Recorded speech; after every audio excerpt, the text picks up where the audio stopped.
Again, thank you all for coming. As the number of confirmed cases of COVID-19 in certain parts of Idaho continues to rise, our localized approach is responding has taken effect.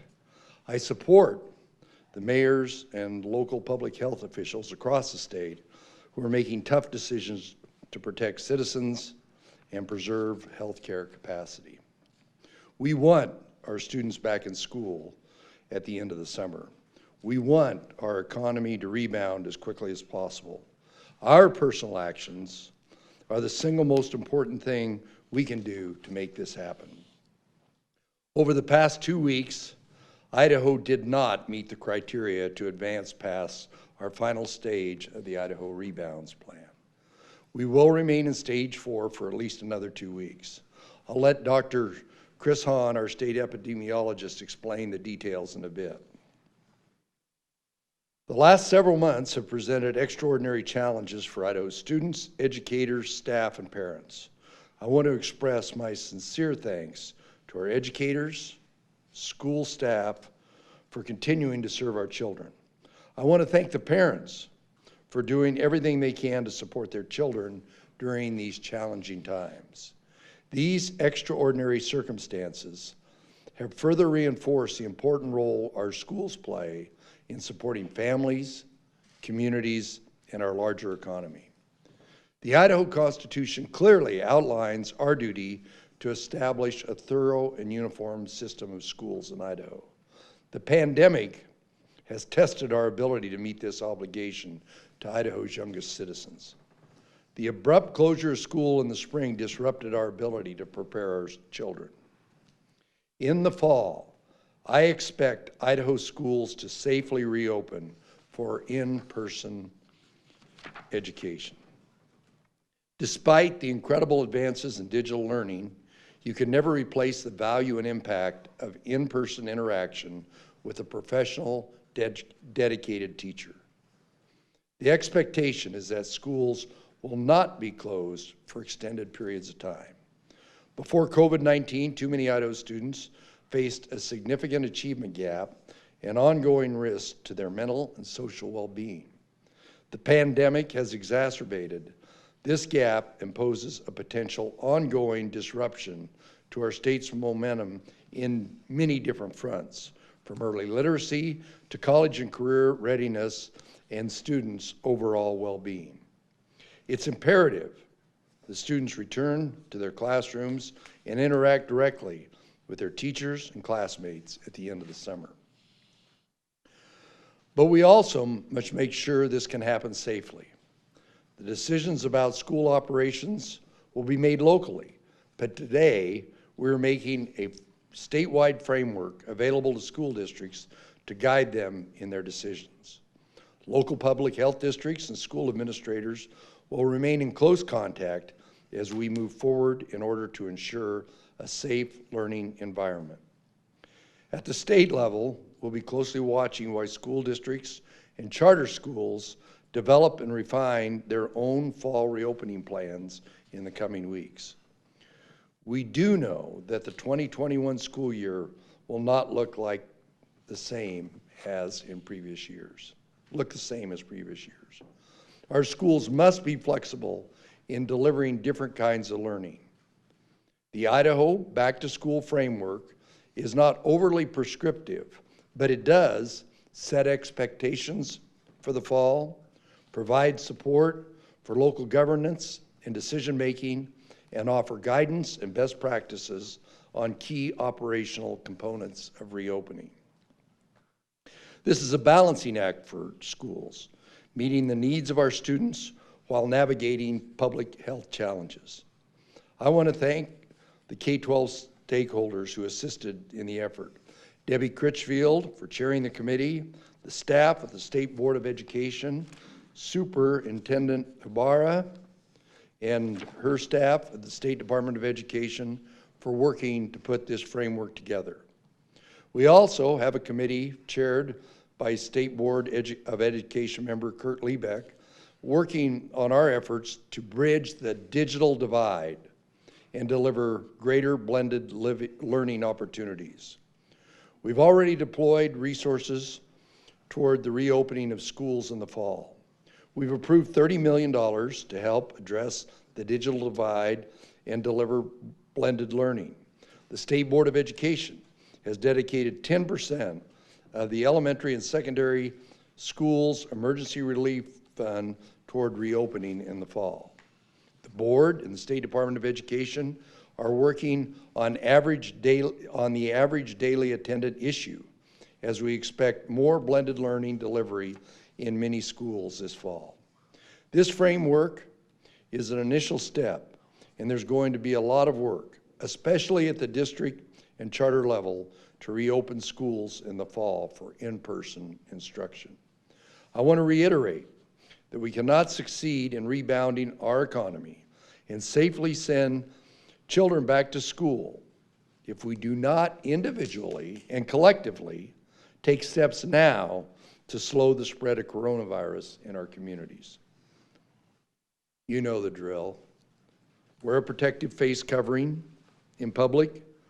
Keep physical distancing 6 feet from others. Wash your hands and stay home if you're sick. With that, I'll let Dr. Hahn review our metrics, and the State Board of Education Chair, Debbie Critchfield, will make a few remarks. Then Superintendent Ibarra will speak, and then we'll take your questions. Debbie? Or Chris, excuse me.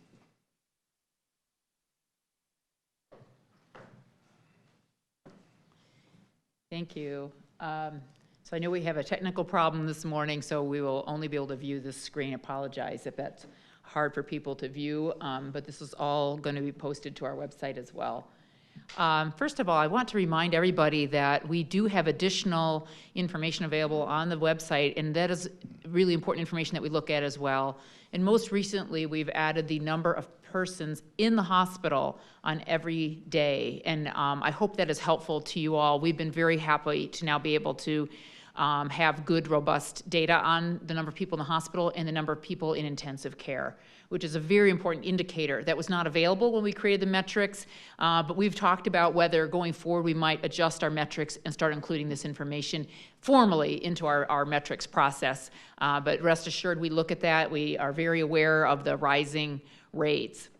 And I say that partly because, as you'll see from the data is not completely capturing, I think, some of the increases that we are seeing.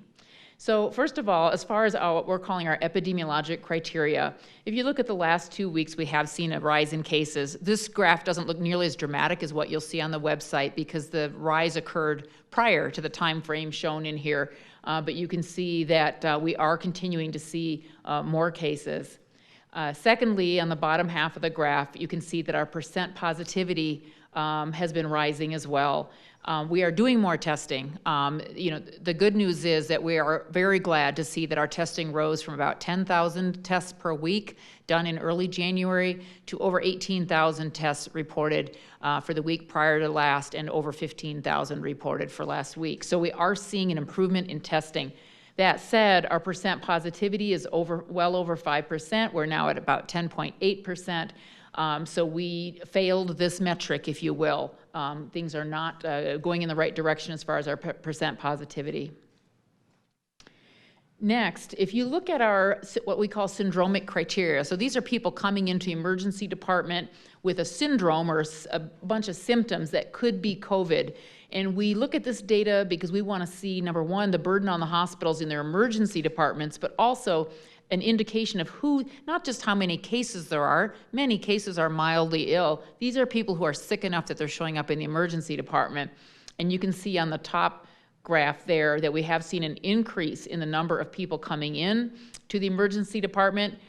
It met our metric of fewer than 20 on average during that 2-week period, but you can see it's increasing, and we realize that that is not a good indicator.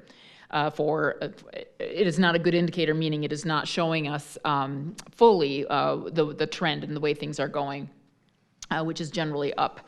The lower graph also shows of people being seen in the emergency department with these symptoms, how many are getting to the mid of the hospital. And thankfully, although we have seen a rise in hospitalizations, it has not been as dramatic as what we saw with the first wave. I think you know that that's news nationally as well as in Idaho, more of a disconnect between the number of cases going up and the burden on the hospitals. What's not shown in our metrics, and I urge you to go check our website, is you can see, though, we are seeing a rise in hospitalization almost entirely here in the Treasure Valley. If you look around the rest of the state, they are not yet seeing increases. But here in Treasure Valley, they have seen some increase in cases. And the CEOs of the hospital spoke to this just a few evenings ago at the district health department meeting, and some of you may have heard them speak. Lastly, we have the healthcare, the other, what we're calling healthcare criteria. Obviously, these all kind of fall into that bucket to a certain extent. But this is intensive care unit beds and ventilator beds that are available, and you can see that we still have over 100 ICU beds available and over 400 ventilators available. Again, partly because the people that are getting tested and getting diagnosed are not, in general, as severely ill as what we saw in the first wave. We also have a better supply, I should say, of PPE. We're hoping that doesn't change as we start to see more cases, but for right now, we have a good, solid 10-day supply of PPE available to the hospitals for the present time. And then lastly, we are seeing healthcare workers. We talked about this 2 weeks ago. We are seeing more healthcare workers that got infected over the last several weeks, but that trend has started to come down. As we talked about last time, we believe that, and this is from the investigators that are interviewing these patients, this is also what the hospitals are telling us because they interview their employees as well who are diagnosed, that this is mostly community acquisition. These are generally younger adults who have been out in the community, just like the rest of us have been going out and about, and either through their household, family members, or through other exposures are getting infected. Nonetheless, what this speaks to is even if they're getting infected in the community, and it isn't implying that they're getting sick at work, it still means that they're out of work. And so it is really stressing the hospitals to see their workers get ill, and we're happy to see some improvement in that measure over the last 2 weeks. So that's all I have.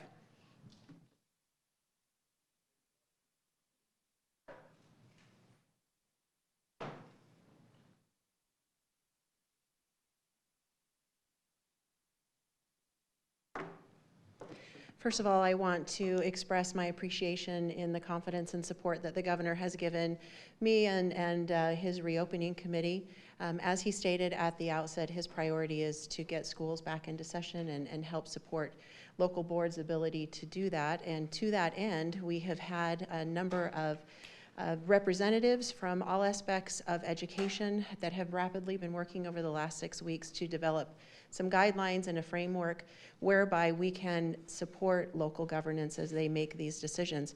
I do want to point out what I think is an important and critical distinction between what happened in the spring and what has been happening over the last few weeks. As you know, when we entered into the soft closure phase, we were at a heightened mitigation time. We were trying to slow the spread, and clearly I'm not the scientist here, but we know that those efforts were successful. And as schools began to inquire on whether or not they could return, if possible, for the remainder of the school year, our board developed a framework that was a checklist of things that you needed to do in order to get back into school. What we're putting out today and what the governor has detailed is completely opposite of that. This document is intended to support the decisions of being in school. That is the expectation and the priority. We want districts to be able to navigate the complex and challenging decisions that need to be made relative to operations, contracts, student learning outcomes, and other aspects of being in school day to day. And so when we compare where we've been and where we are, the hope and the expectation is that we can return to school. And frankly, that mirrors the expectations and the desires of families, of students, of educators, and administrators. And so as we approached this work, we considered and asked the group, and we added to the full committee by breaking into smaller subcommittees. We asked them to develop a list of items that were not only just challenging, but what are things that you're thinking about? What are things that are keeping you awake at night when you think about bringing students back into the classroom and bringing staff and faculty back as well? And so that is how we approach that. Nothing in the guidelines or in the framework is mandatory. You will not see anything that is a thou shalt. It is intended to support. It is intended to guide as local boards sit down. What is their process? Who are those important voices and advisory folks that they need to engage as they make their decisions? Who do they look to, and how do they solve these things? What I think makes Idaho's plan stand apart from many of the other state plans that we've seen, even the fact that it is visibly smaller, it's not quite as thick as other plans. We have spent some time, fellow board member Dr. Linda Clark was the chair of a committee that looked at student outcomes. We spent a lot of time talking about the physical needs of schools and how we go about getting kids to and from lunch or recess, or how desks are arranged. We do not want to lose sight of the fact that our primary focus is ultimately and inevitably about making sure that our students are academically prepared. We're concerned, as the governor pointed out, about the gaps, the time away, the inequities of delivery, and certainly the need to beef up the technology and some of these blended learning models. And so as districts sit down to make these decisions on what their school day looks like, we did not want to leave that part out. That is the role and the responsibility not only of local trustees, but of a state board of education, and frankly, everyone. Another important partner in all of this that we spent a considerable amount of time discussing was that role of families. We know that schools can and should do many things, but they cannot do everything. And you will see in the guidance a recommendation for parents to take temperatures of their children, and 100.1 stays home for a few days until that's resolved. If we want schools, and we do, we want them to be able to stay in session. We want them to be able to serve students in all the ways that we know are critically important to their overall development.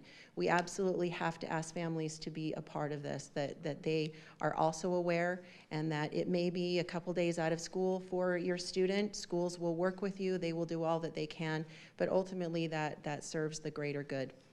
That is one thing. There are things that you will not see in there, and that is any type of mandate on wearing of masks. That is a local governing decision for local boards, and as they work with their local public health to make those decisions.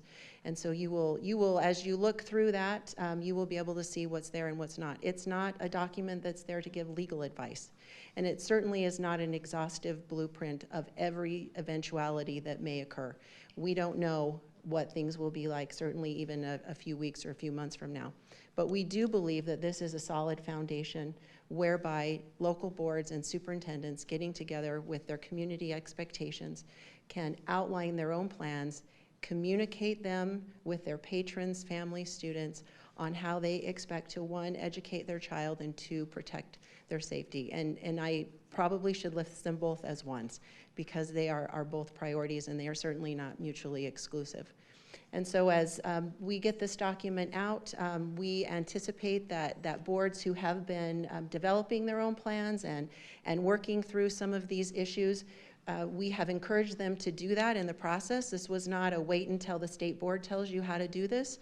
We have asked and again encouraged them to work through their plans, and then as this guidance and framework comes out, that it gives them an opportunity to sit down and to discuss, have we thought through all of these things? Are these considerations that are reflected in our own plan? We know that this is a challenging time. It's an anxious time. There's a lot of emotions at every angle and at every turn.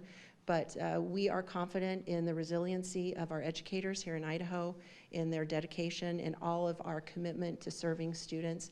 And we're very optimistic and hopeful for the coming school year. So thank you. Thank you.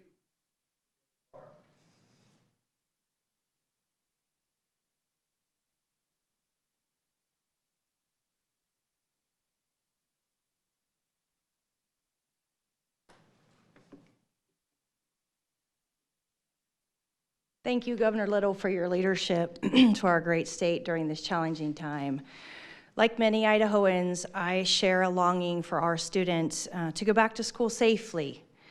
It's not a matter of if, but a matter of how schools reopen, because schools do more than just address academics. They also address physical, mental, and nutritional services for kids, and much, much more.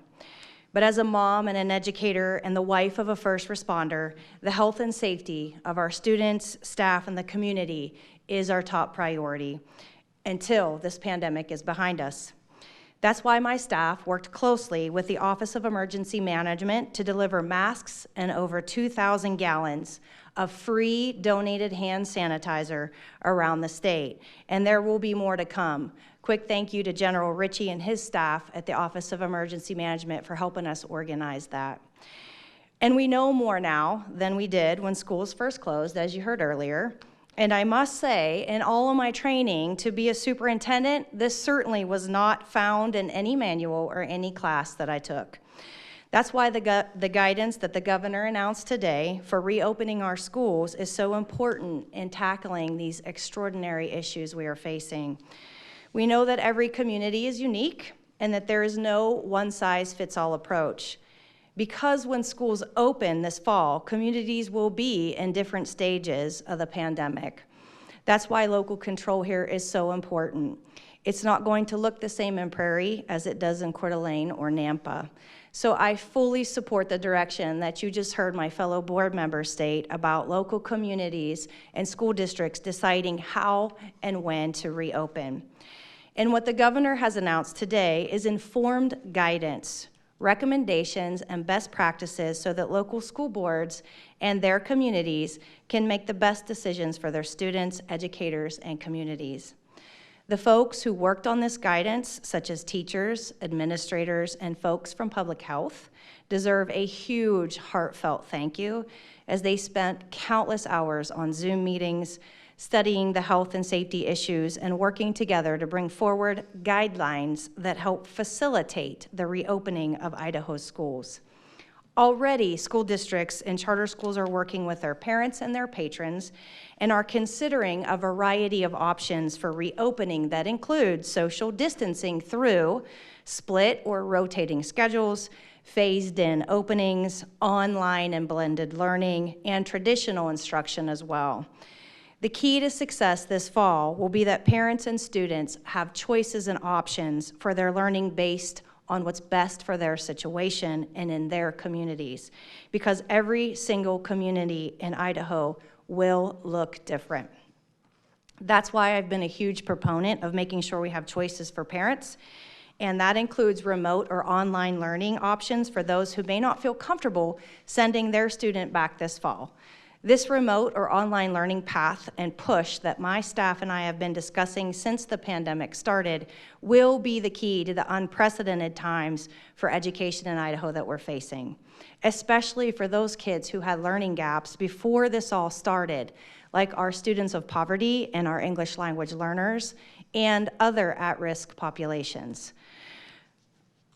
That is why another reason I'm so grateful to the governor for the $30 million that he's given education to help with this effort. And it'll include things like expanding connectivity and purchasing devices. And I have worked with my fellow state board members to purchase an online system for our students to receive their curriculum and also to serve as a systematic way to communicate with our students and our parents. As some of those learning gaps that I mentioned earlier could be felt for years to come without this remote online learning opportunity for our most vulnerable students. Now, I have to say that this approach, we all know, will not replace the teacher or the human interaction that you heard the governor mention earlier for our students. They need that. Teachers will still need to facilitate the remote online learning and all the options and opportunities that still need to be available to our students. But in closing, rest assured, the health and safety of our students and community and staff are a top priority. And I want to assure you all that as the superintendent of public instruction and my team are working day and night to help provide resources for schools and students and parents and guidance to help support learning this fall. I know that we are all committed to doing the best for Idaho students so that they can continue to learn and achieve safely and responsibly. Thank you.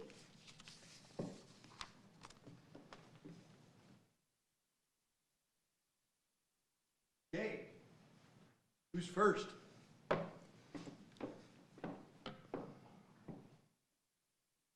Marissa, are you going to ask all the questions? I've got a question from Melissa Davlin. Governor, hospitals in the Treasure Valley are saying that they have started rationing tests again, and she's hearing from people around the state that they're having to wait several days for testing and for results.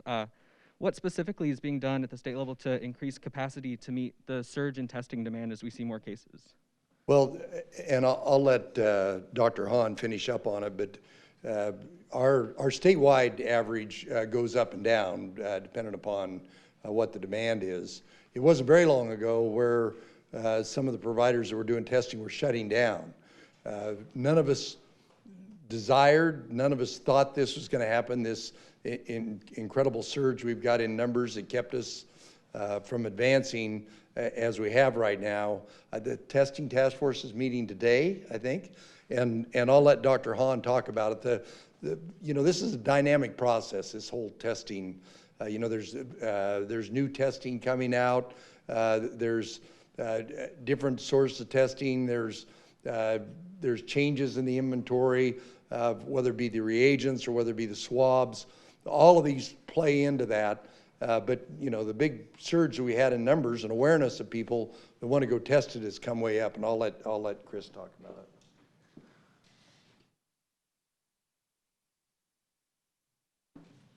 Yeah, just to add on to what the governor said, the task force is meeting today, and one thing we'll be talking about is specific steps we can take. As I mentioned, we have dramatically increased testing, so if you look on our website, you can see that. So I don't want there to be impression that nothing's been done or there's been no improvement. The reason there's been suddenly this slowing down is nationwide. You may know a lot of our tests are actually done by out-of-state labs, LabCorp, Quest, you know, those sort of, and they are getting hit from all sides because this increase, as you know, is not just Idaho, it's all states. So everybody's seeing a slowdown. We're going to talk about it today. A few ideas that have been, that we need to discuss are pooled, what's called pooled testing, where you can run more samples at the same time. There's some downsides to that. But we're gonna talk about some of these ideas and see if the task force wants to recommend any other specific steps to increase testing services further.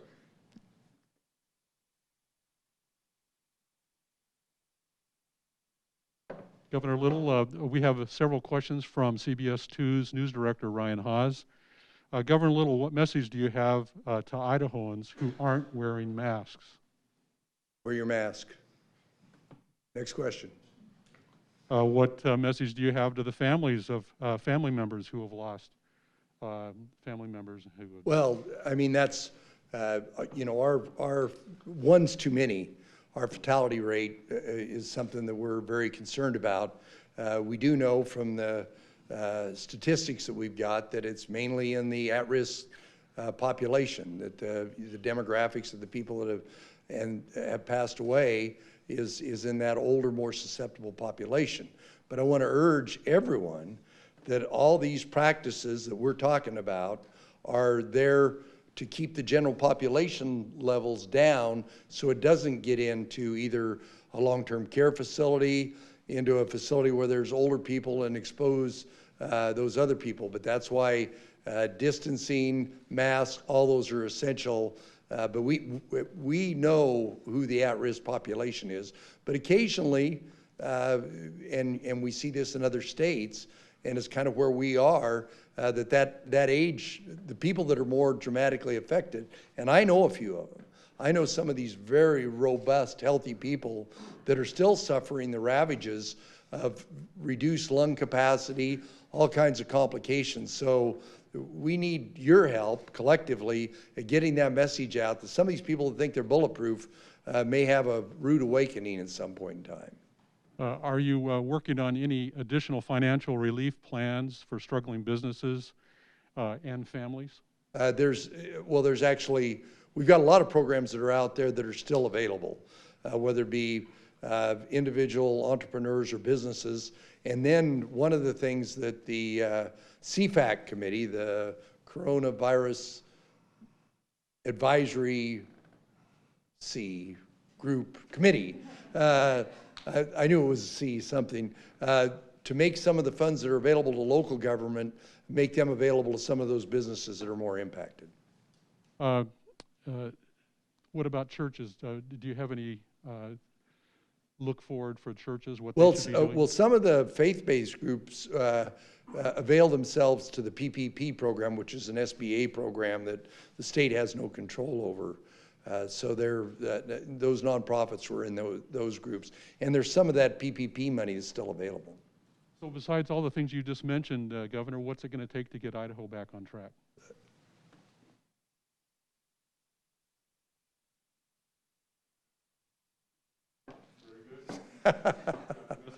These questions are from CBS 2's Scott Logan. Scott is asking, with the surge of COVID cases in Idaho, do you expect a spike in layoffs and furloughs? It really depends. Our unemployment numbers got a little better. I will remind everybody that out of all 50 states, at the last statistical analysis by the Bureau of Labor Statistics, there are only 3 states that were better than Idaho as far as their unemployment rate. And we had our employment rate go up. But all these programs we're putting in place, is grants to small businesses, what we're doing from a rules standpoint, all these things that we're putting in place are to help those businesses. This COVID virus is very discriminatory. If you're in the hospitality industry, you've been incredibly impacted. Some of the other businesses in Idaho are frankly having a great year because some of the services they provide are services that people that are impacted by COVID virus want more than they had before. So we're trying to address those people that are being hurt. There's some other ones, and our tax data reflects that are doing quite well.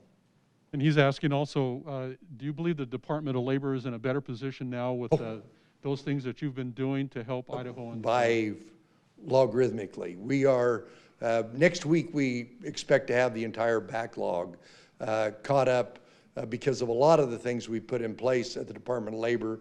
And again, those delays were too late in coming for a lot of the people, but that money now is going out through the economy. But in some of these instances where, for instance, bars that were open are now closed, we've got to have those programs in place to help those people along as they face their challenges. And then we've got some of the connectivity between people that are now looking for, maybe their employer didn't make it for whatever reason. The most common reason is the impacts of the COVID virus. But there are other businesses that are growing out there. We need to make the connection between those people so they can go to work. Scott's last question is, many jobless Idahoans have told us their difficulty getting help with unemployment claims has made them lose confidence in the state government. What would you say to them? I understand that. We were not unique in Idaho.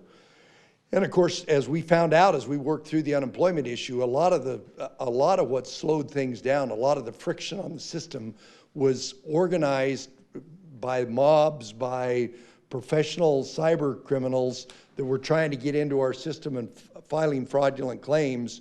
We believe in Idaho that our work on stopping fraudulent claims was pretty successful, but that slowed that down.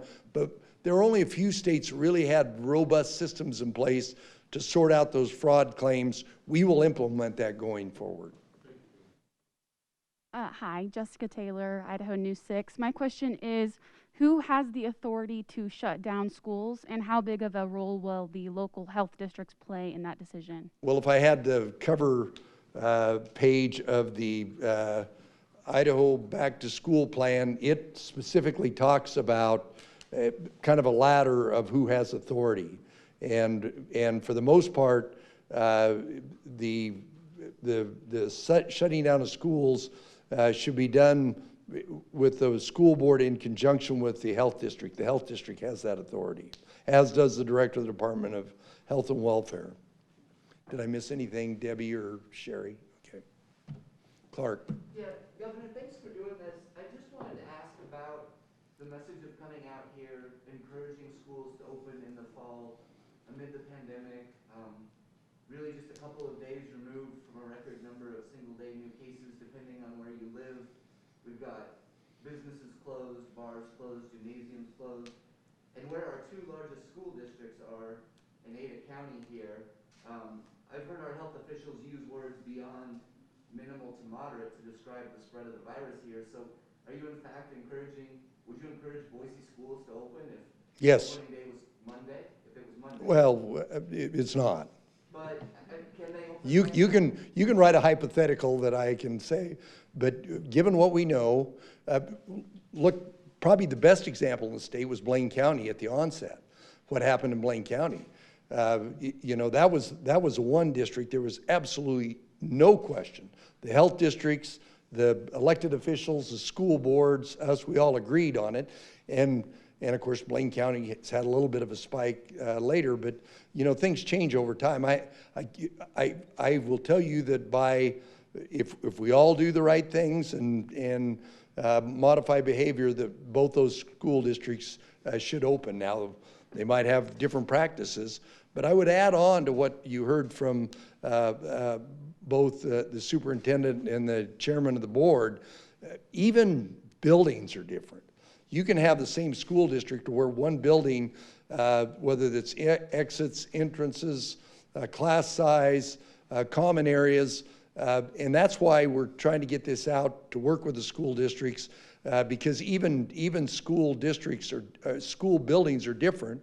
And as we know, in these larger school districts, you might have an area where you have almost runaway community spread, and you might have another area in some of these school districts where they have none. So it's got to be addressed at a literally a school by school basis. But yeah, here in Boise, you know, 20% of our public school students roughly attend these two school districts.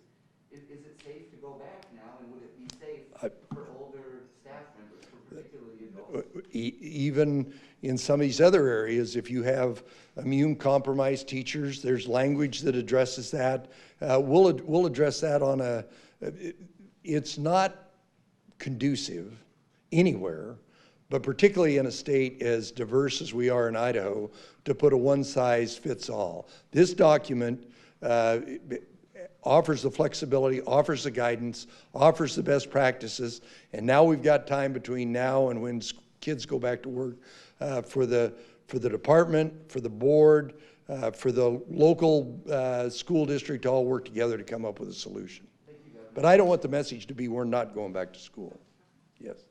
So for the schools that are saying students should socially distance, there's still the possibility, you know, that families have siblings that are in different classes. So what recommendations are there for those types of scenarios where, say, one sibling's classroom has a case, maybe the teacher or another student? Should siblings be socially distancing at home, or how can we alleviate that problem? Well, again, I'm not exactly sure I understand the question, but I'll give it a shot even though I didn't understand it. You know, every family, every school district, every school has to address those particular circumstances. You know, I can paint a scenario to where a very health compromised grandparent or grandparents is taking care of a 8-year-old. That's their, and that's a different circumstance than what is the broader area. And we need to address each one of those individual circumstances on an individual basis. You know, we didn't ask for this COVID virus. We were given a set of circumstances that's changing all the time, and this plan has to be adaptive to that for districts, for regions, for schools, and for individual students and individual families. Hi, Governor Little. Wanted to ask specifically about mask mandates. When it comes to if students are going to wear masks, I heard earlier that the framework doesn't include that any mask mandate. That's really going to be up to the local jurisdiction. So for those cities that have enacted those mask mandates, are all students going to have to wear them? Who's going to make that decision? What is that going to look like? Again, it'll be on a school-by-school basis. I think almost every mask mandate has a 5-year, Chris, is it 5-year, all the mask mandates say you're exempt if you're under 5, I think, or 6. Something like that. But, you know, you know, as I did at the onset of my talking points, I am going to, unless I have a very, very, very compelling reason, default to the decision by the local health district or the mayor about what they do. If you've got, I'll give you an example, if you've got 2 communities, one of them where you've got runaway community spread, and the mandate is mask everywhere, anywhere outside, versus another area where they're being cautious about some event that's happening, and they may say it's only in retail establishments, not on the, I am not gonna second guess them, and part of the reason I'm not gonna second guess them is because we're learning more and more about the efficacy of these things every day. And then also wanted to ask a question from our sports director, Jay Tust. What are sports going to look like in the fall? Is it going to be safe to start those up? Well, Is this that gonna start document on time? defaults for high school sports to the High School Athletic Association, who are you know, they're the experts in it. Obviously, they'll be working with their superintendents. You know, each region has an advisor group, but that document is silent about it other than refer. Debbie's nodding her approval.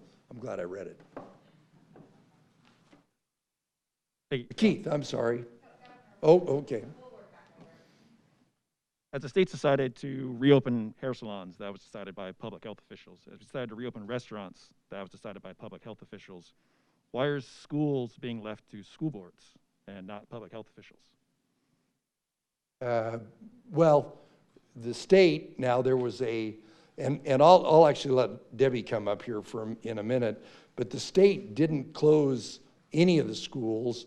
In essence, they put in a soft closing after all the schools are closed. Is that fair? And so we didn't, you know, obviously Blaine County's a big exception because of the fact that we didn't have any, this red line, that red line was a lot lower when we had the problem in Blaine County, and we were out of healthcare capacity there. The hospital was closed. The closest affiliated hospital was running out of capacity, and that was it. All the rest of the school districts, it was a decision by the local school boards. Even I will add, they didn't have the authority, but we didn't say anything about it. They were the ones that closed down at that point in time. So when we put in, with the advice and consent, the good counsel of my coronavirus working group, when we put in the emergency orders and the things we did, literally schools weren't even on the table at that point in time. Much of the discussion today has been about K through 12 schooling, and this might be a question for the superintendent or President Critchfield. How does the guidance released today apply to colleges and universities, and what special considerations are being taken for those institutions? Well, I will let Debbie come up and comment on it, but you know, the universities real early, I know that President Trump here real early said, you know, we're going to experiment with more online activity. They've got a whole different demographic. You know, there's a lot of those students there, whether it be my community colleges or our universities, to where there are all kinds of opportunities. And we're going to default to the advice and counsel that those presidents, the state board, and the regents do for those institutions. And I'll let Debbie talk further. The governor covered it well. As he stated, we have presidents in place, and they have been more than active. They have been proactive, looking at the fall several months ago. In fact, our universities were among the very first in the state to offer and put forward mitigation efforts before spring break. And so we have, as a board, we have been tracking those plans. That's one of the requests that we have had as a board as they make decisions and plans and how are things going to look, that those are, it's an evolving and developing plan, but we have been engaged in that. And so as far, this is a long way around the question, but as far as the answer on this is a K-12 guidance document. And Governor, since I'm here, if I could just add one more thing to the question over here on our hair salons versus our public schools. Our public schools have elected trustees, and that is a power that's invested in them, and it gives them the stewardship to make the decisions, policy, they're stewards over the financial decisions versus a group that would provide oversight for licensing. And so I think that distinction is very critical when we talk about overall decision making on who does what. Clearly, boards want to have advice and be informed and work with partners to make the best decisions, but because of the nature of their positions, that elected nature, to me that elevates it and sets it apart from other entities. A question for the governor. In the Idaho Back to School framework, it talks about online learning as a pretty significant component, and Superintendent Ibarra just said that's a key component, remote online learning. Given Idaho's infrastructure with the internet, especially in rural areas, that might be lacking, and the families out there who can't afford electronic devices for their kids, or families who decide they want to do remote online learning for their family's safety, are you confident Idaho can meet its constitutional mandate to teach children if a lot of students end up going the online learning route? Well, Keith, our constitutional obligation, you're dead right about it, but we've got school districts, some of our poorer school districts, that were already one-to-one and had a robust system in place. Because we are, for the most part, a local control area. We've made revenue, we've made funds available to them for 15 years for technology for devices. This COVID issue has accelerated the need for that. One of the things that, one of the sources of revenue we have is CARES dollar. Problem is CARES dollars, they got to be spent by the end of this year. That's one of the reasons we put $50 million into that, to try and get broadband capacity out into some of these areas. And my advisory group has a specific education person on there to make sure that we've got that connectivity. Some of the districts not only are giving their kids devices, but they're also giving them hotspots so that they can access it. It is not perfect. If we would have seen this coming 3 or 4 years ago, we could have done a lot more, but nobody anticipated this. We are putting money into it from the federal and the state level. We're putting resources into to broadband, but just as ordinary citizens, some of them that live in certain areas where they just don't have any connectivity, it's a problem. We're trying to address it. It's a big priority for us, but that goes back to the fundamental premise is I want those kids in school. Just by and large, these rural areas where they've got the least amount of community spread are some of the areas where we want those kids back in school. But the first day they come into school, we're advising the trustees, the administrators, the teachers to work on your programs for remote delivery, whether that's a device or whether that's picking up a packet of paper at the school at some time if you're there. Those are all provisions that we want to have in place. It is not perfect. Given a year's notice, we probably would have been able to address more of it, but there's a lot more devices out there than there are today in a lot of communities. But I will readily admit, life is not fair in that particular area, particularly in some school districts. But to complement the trustees in those areas where they'd already done one-to-one and put in online learning opportunities, they've had an advantage over some of the other districts. I've actually got 2 questions for Dr. Hahn. Ah, good. Must be a technical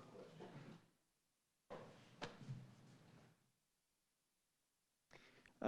Dr. Hahn, specifically here in the Treasure Valley, it's been very publicized the last few weeks that there's, again, a bottleneck in testing where they're reserving testing for those high priority cases, those priority groups that you guys laid out about a month ago. With that in mind, what is the role of testing right now in the Gem State? Some people say at this point it's too far gone and it's hard to track all of this with what's available. Yeah, so as we talked about, we know we need to do more with testing, and in some ways, because of the sudden surge in ill persons seeking testing, we've had to slide back in some other areas. For example, there are other states in this country, I think Alaska and Hawaii, I'm not sure if there are others, they require everybody coming to that state to get tested. So there was testing being done for people who wanted to go to Alaska, whether it was for work or whether family or a fishing trip. And I think some of that is, for example, harder to find now because especially I know the hospitals are saying we need to focus on the sick people. So I don't think that the testing is at the point where it's not giving us a picture. I think it's telling us, if you look on our website, I showed you, of course, the overall numbers, but you can see by every county. And you can see where cases are going up and other counties. And Blaine County, to me, is really the interesting one right now, where it's not going up. And I think part of that might be herd immunity, and part of it might be that they're taking this pretty seriously from their having such a rough go the first wave. But I think the data is telling us a lot. There is a lot of testing going on. But as we mentioned, the testing task force today is going to be looking at, do we need to revise those criteria in light of what's happening now? Do we need to recommend different groups get tested, and how can we kind of make sure that happens? So I acknowledge that we need to reevaluate and change going forward because of the wave of cases. And this past week, a member of the governor's coronavirus working group said that he thought it was more dangerous now than it was back in March and April, touching on the spread of the virus by asymptomatic people. Is that a fair analysis? Do you think it's more dangerous now or as dangerous now as it was at the beginning of this? Yes, I saw that interview with Dr. Pate. He's very vocal and great member of our working group. We really appreciate all the work he's doing to get the word out. Yeah, I understand where he's coming from. We know that, and he resides here in the Treasure Valley. I think if you live in other parts of the state right now, that's probably not the case. It looks better or no worse than it did some time ago. But in the Treasure Valley, we are seeing more cases now than we were then. We know now more about the virus. We know that it can be carried asymptomatically, and not only that, but spread. And in some ways, asymptomatic people might represent more of a threat because they're not staying home. They feel fine, right? So they're going to work, they're going out. So I absolutely agree with Dr. Pate that it's a very concerning time, and what we hope happens, as the governor alluded to, that people that are at high risk are taking this very seriously, keeping away from others, wearing their masks, staying at home if possible, because the virus is out there. We know that, and it's something that people need to be very aware of. Governor, a question from James Dawson from Boise State Public Radio. Over the past 7 days, more than 2,500 people have tested positive for the coronavirus in the state. It took Idaho 78 days to reach that number on May 29th. Has your reopening plan and its reliance on people taking personal responsibility for their actions failed? No. I mean, I wish it was better, but I will tell you the no action alternative would have been far worse. We didn't anticipate the run here, but the no action alternative would have been far worse. And a question from Don Day with Boise Dev. With many indicators moving in a negative direction, particularly in the Treasure Valley, but also in other locations, is there any threshold where you would consider taking statewide action like you did in the spring? Never say never, never say always.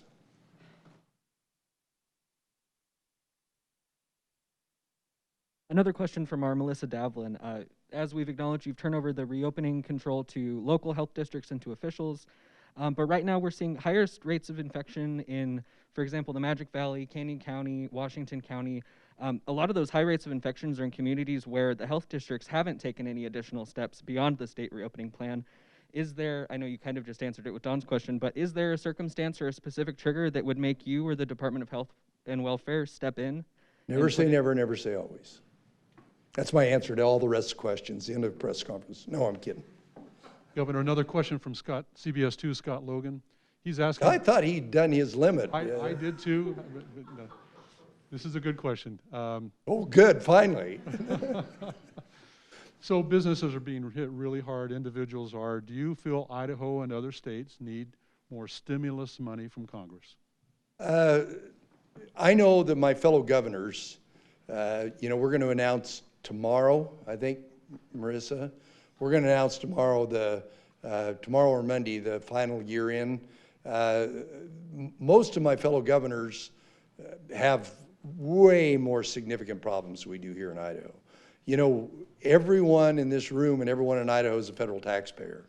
At some point in time, you know, we won't turn it down, but, you know, because of what we've done, because of the actions that have taken place by Idahoans even way before me, we're in a pretty good shape. We've got some challenges, but, you know, we're talking about asking our state agencies to do a 5% reduction. Some states are talking about a 40% reduction. You think about that from my friends in the education industry and about how are they ever going to manage that. If the federal government puts some more money into the system, we will avail ourselves of our fair share of the money. But frankly, right now, I think Congress ought to look at the federal debt and what the impacts of that are. Governor, when the state does leave stage 4, you know, whenever that is, what will that look like statewide? Will there be, you know, any restrictions in place, or just will it be no restrictions? Well, if we leave stage 4, the one thing that will stay is all the guidance that it exists on our state website about basically what the best practices are. And that's a dynamic document based on new science that we get out there. So it will not be life as it was in January for some time until we either A, have an incredible treatment, or probably until we get a vaccine. So a lot of that recommendations, best practices, advice from the health districts will go on until said time that we've got better control over the virus. As you mentioned, you know, parents want kids to go back to school, teachers want to go back to school, students want to go back to school, everyone wants to go back to normal. How do you convince, you know, worried parents and teachers and students that it's safe to do so? Well, obviously, what I harped on a couple times is we individually and collectively, if we do the right thing, those numbers will come down, and that risk will be substantially less. There's risk in everything we do in life. At this time, with the coronavirus, that risk level is higher for almost everything. Particularly these kids that have got challenging circumstances, it's so important for us to do everything we can so that, as I told the state board this morning in my call with them, we don't have a big asterisk on the year 20 and 21 and say, these kids were lost in the coronavirus gap. That is not acceptable to me, and I don't think it's acceptable to the people of Idaho. We're going to do all we can individually and collectively as the education establishment, from the classroom teacher to myself and Superintendent Ibarra and Chairman Critchfield, to make sure they have the best opportunity to return to the classroom. Governor. This might be a question for Dr. Hahn, but I'm sure it is. In terms of community spread right now, where would Ada County schools fall in the 3 categories for school operations? I think, Chris, did you get that? The question is community spread in the 3, and you're talking about the 3 levels that are designated in that document. I'll let.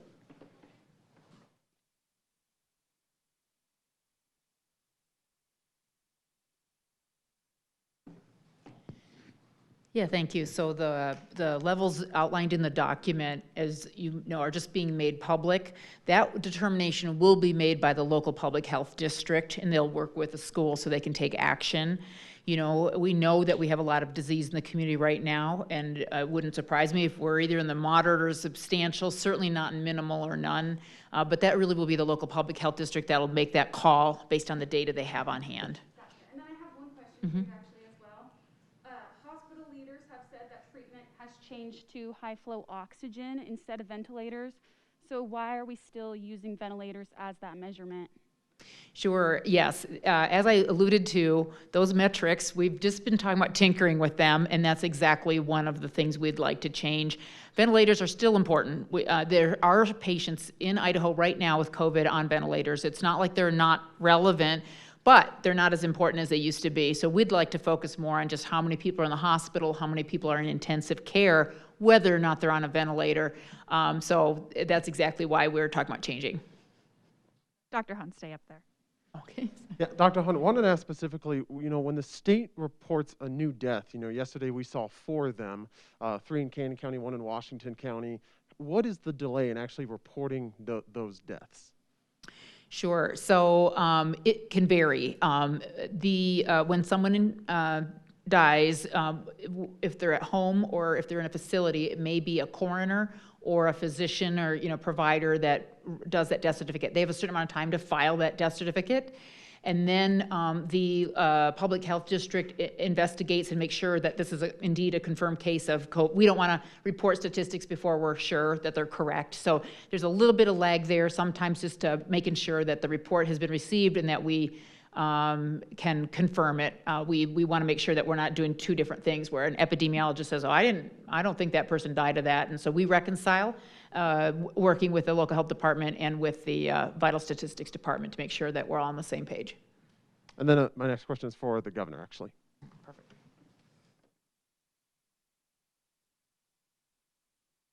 Governor, I want to ask you, do you think now, looking back this past month, that it was a mistake for Idaho to move on to stage 4? You know, at the time, we barely met the criteria, and since then we've seen the spike in cases, more hospitalizations. Looking back now, are you able to reflect and say, maybe we should have held off for another 2 weeks? Why or why not? I hate to look backwards unless I think I'm going to learn something from it. And when I look back, you know, when we originally went into it, our numbers were great. 2 weeks ago when we were here, I think we said we just barely squeaked over the finish line. 2 weeks before that, we were in good shape. So it's really, I think when we did that, it was the right thing to do. In hindsight, and I'm going to get in trouble for this, Marissa's going to get nervous, we should have given better direction to some of the facilities that we know now were our higher spread areas. If I was going to do something different, some of the other states did. You know, basically what we do about, but the health districts are trying to address that. So from that standpoint, the system worked. We did it. You know, there's other areas where we've gone into stage 4. Their numbers are fine. And I've always said I don't want to, as long as I've got that red line where I want it, we should progress. That was our gold standard from the get-go, from our first meeting, and that, I'll take you clear back to Blaine County. We were part of that orange hump in Blaine County at that point in time, and that's been our gold standard. That's what continues to be the gold standard. I don't think anybody forecasts the kind of community spread we'd have, particularly in this local area when we went into that stage. And you know, if I had a perfect projector, I'd invest all the state endowment in some kind of futures. Governor Little, final question from Jimmy Dawson of Boise State Public Radio. What have the economic and personal sacrifices of Idahoans over the past several months achieved when the spread is far greater than it's ever been now? I'll go back to my earlier statement. The no action alternative would have been far worse. When you set up a hypothetical like that, I assume it's an either or, and the either was We made those sacrifices. Had we not made those sacrifices, where we'd be today would be drastically worse. So always think about what the no action alternative, and in fact, there isn't a state in the union that took the no action alternative. Even some of them that have the worst numbers right now, Arizona, Texas, Florida, and of course, they're even though the numbers are still terrible in Maryland, North Dakota, or New York, and those areas, you know, they look better because it's better compared to where they were, but nobody took the no action alternative. We took what we thought was a prudent action, given the science of what we knew at that time. Governor, I have two questions. First one is for you. You talked about Texas a second ago. You know, obviously that's a state that has now required masks statewide. Has there been any talks or any plans to instigate anything like that statewide? No. And the second question I have is for Dr. Hahn.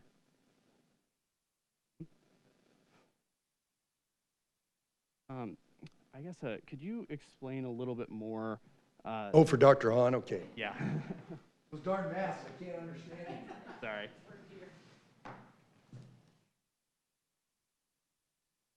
Could you explain the downward trend in healthcare workers a little bit? I know in the past 2 weeks, I think there was about 59 new cases among healthcare workers, and the current 2-week period we're in, there's upwards of 100. So I guess could you explain the downward trend a little bit? Yeah, no, I don't have more information on that right now. We're happy to have Scott pull those for you and give you more information. He pulled these numbers yesterday, so we'd have the latest for you. So I know that the total numbers that we have are less than they were. I'm hopeful that we're starting to see, because a lot of these are local. I do know that.